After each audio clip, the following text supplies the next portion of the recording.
So if you follow the channel, you know that I'm really into PCs. So if you're new to the channel and you find me talking about consoles, it's not too often. That being said, I do love my PlayStation 5 Pro, but I really do not like the look of it. I know that this is a subjective thing.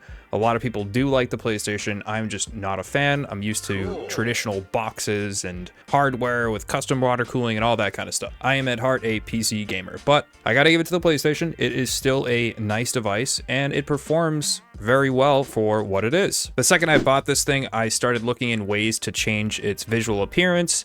And honestly, I kind of gave up because there's a couple options, especially for the Pro model with the disc.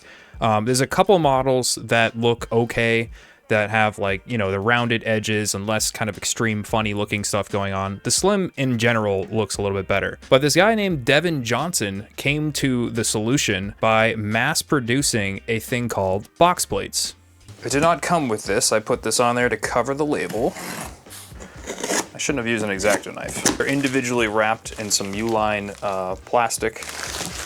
It also came with this nice little business card. And I gotta say, based on my first glance at this, these are very premium. This does not look like some cheapo 3D printed object. This is a nice piece of plastic. And we have a nice little grill there. Listen to that. And at the bottom, same thing. He did use 3D printing to create the mounts inside, but that's the only area. The shell itself is a mass-produced item. Even got a little button right there. All right, let's see how easy these are to put on, but we gotta take off the PlayStation ones. All right, so to remove the covers, you wanna have the PlayStation facing the other way. You're gonna pull up, pretty easy. Same here. These come off fairly simply on the PlayStation Pro.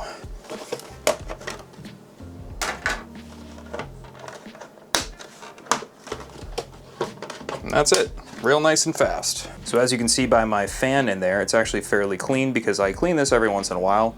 But now's a good time, if you haven't cleaned it, to clean this out. Now, this does seem pretty self-explanatory as there are clips facing certain directions, like for an example, these are facing inward.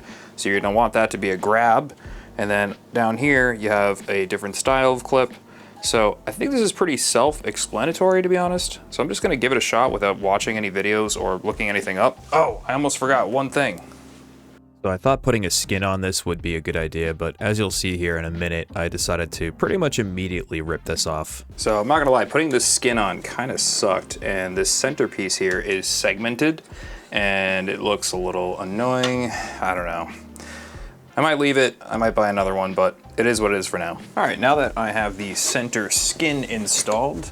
So Devin PC does actually have a video of installation on his webpage, and I did go and check it out real quick because I really don't want to break any tabs or anything. All right, so I was trying to start with the bottom side first, or the disk drive, but I'm gonna start with this side because it's a little easier to see what's going on here. So you want these to kind of wedge in here and make sure they're all lined up. This is what he talks about in the video, because sometimes in shipping, I guess these move a little bit, but kind of want to make sure it's like that. And then that's gonna snap down. So there you go, we got one side done. That was fairly simple, already looking a ton better.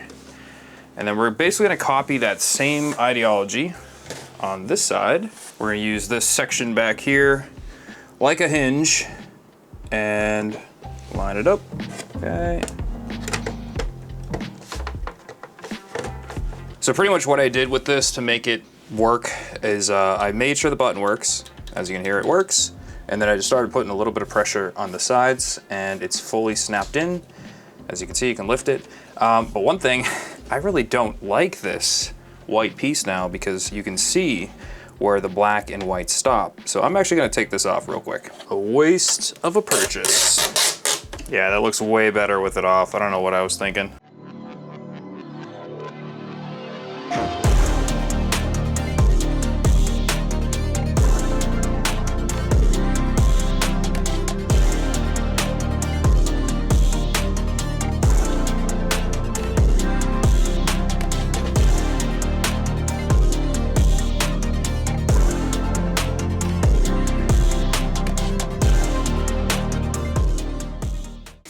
Alright, so we're purposely playing a little bit of Alan Wake. I kind of let it sit here for a few minutes, and I'm just doing this to see what the sound is like, because you are actually changing the sound design of how the console intakes and exhausts air, and surprisingly, it sounds very quiet.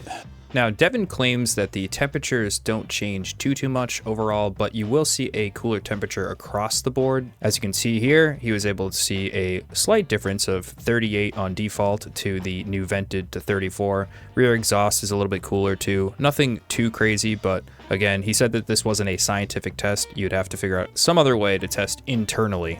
I'll give you guys a little sound test. So as you can see, we're still playing Alan Wake. It is right at the top vent.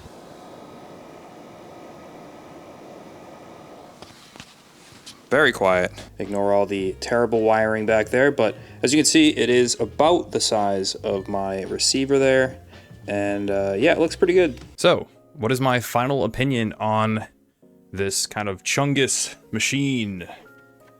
Honestly, I love this. I think this looks so much better than the original, and yes, I know some guys are gonna be like, oh, it just looks like an SFF PC.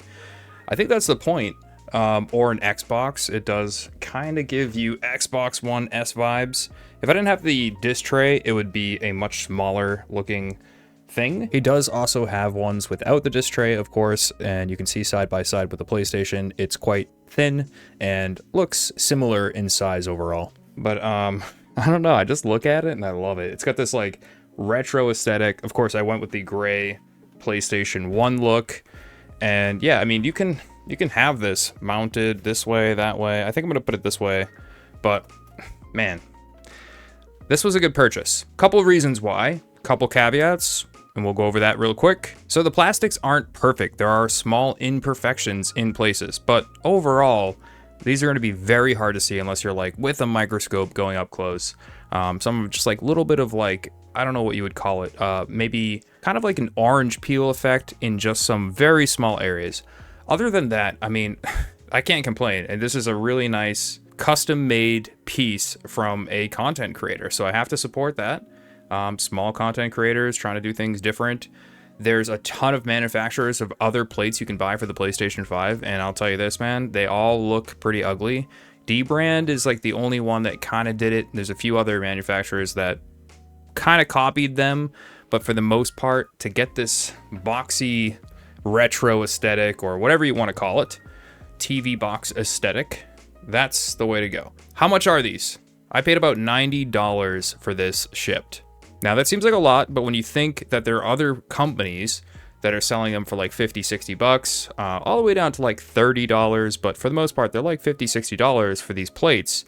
This is a whole design. There's 3D printing going on. There's a lot of stuff going into manufacturing this. Like if you look at the back, look at how much 3D printing is just in this one space here.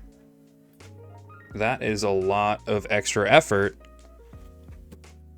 after you get the console pieces itself. Anyways, guys, kind of a short video, but I was really excited to throw these on and show it off. If you like this kind of content, drop a like, subscribe, and I'll see you in another video. And if you're into like PC stuff again, this is what we do. Not always consoles, but just have to say that.